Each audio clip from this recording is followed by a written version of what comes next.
బ్లెండర్లో texture repetition or box type of texture ప్యాటర్న్ని ఎలా fix చేయాలో చూద్దాం.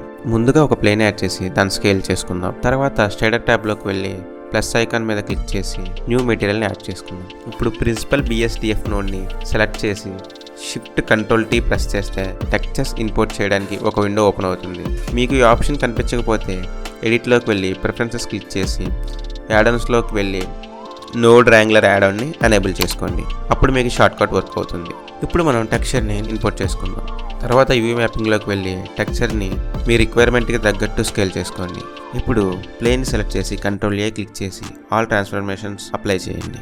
ఇవి అప్లై చేయకపోతే UV డిస్ట్రాక్ట్ అవుతుంది. నెక్స్ట్ గేమ్ చేంజర్, మనం వోరోనాయిడ్ టెక్స్చర్ని యాడ్ చేసుకుందాం. షిఫ్ట్ A క్లిక్ చేసి వోరోనాయిడ్ టెక్స్చర్ అని సెర్చ్ చేసి నోడ్ని యాడ్ చేసుకుందాం. టెక్స్చర్ కోఆర్డినేట్ నోడ్లో ఆబ్జెక్ట్ అవుట్పుట్ని, వోరోనాయిడ్ టెక్స్చర్ నోడ్లో వెక్టర్ ఇన్పుట్కి, వోరోనాయిడ్ టెక్స్చర్ నోడ్లో కలర్ అవుట్పుట్ని, మ్యాపింగ్ నోడ్లో లొకేషన్ ఇన్పుట్కి కనెక్ట్ చేసుకుందాం.